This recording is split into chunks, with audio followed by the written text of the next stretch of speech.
فیصله ربان غواړو نصرتونه هره چاره کې له طرفه تا ته په سجدو. السلام علیکم ورحمة الله وبرکاته. آصف زرمل سلامونه را لیږلي او د سلام نه وروسته لیکلي چې زه یوه پوښتنه لرم. پوښتنه مې دا ده چې زه له ډېر وخت راهیسې مزدوري کوم، تقریبا 10 کاله کېږي، خو کار مې نه جوړیږي. لمونځ کوم، حرام نه خورم، عمرې کوم، د شپې 2 رکاته لمونځ کوم، بیا هم قرض را باندې ډیر دی. له الله نه راضي یم، د حل لار راته راوښیه او یا راته دعا راوښیه. الله رب العزت دې ستا او ستا په شان د نورو قرضدارانو او د ښکیلو خلکو ستونزې او مشکلات په خپل فضل، رحم او کرم سره رفعه او حل کړي. خو بیا هم کله چې د سهار لمونځ وکړې، د سهار د لمانځه نه وروسته په 25مه سپاره کې سورة الشورا وګوره. د سورة الشورا 19 آیت د سهار لمانځه نه وروسته 80 ځلې ولوله. د کبیره ګناه نه ځان وساته، دعا کوه، انشاءالله الله رب العزت به دې مشکل حل کړي. هغه د سورة الشورا 19 آیت دا دی چې الله لطیف بعباده یرزق من یشاء وهو القوی العزیز.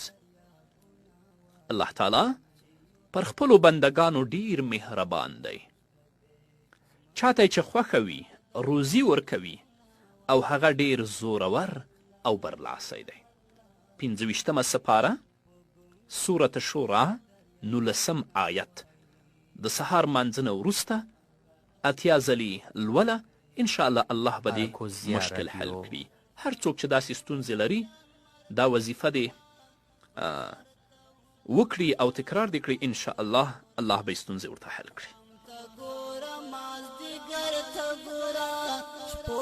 نظر وکړه کمر ته ګوره، خام ته ګوره، مازدیګر ته ګوره، شپو ته نظر وکړه کمر ته ګوره. دغه رنګ رنګ غوندې وختونه وایي چې یو الله الله الله شته دی. ځمکه ګویا د اسمانونه وایي چې یو الله الله الله شته دی. په ګونګه ژبه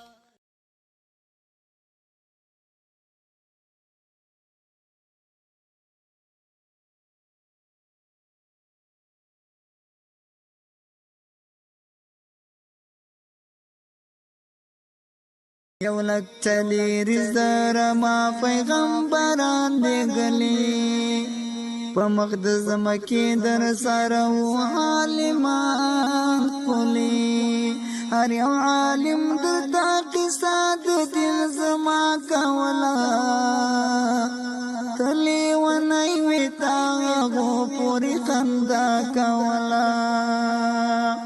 د قبر منځ کې یو مجرم داسې جړا کوله،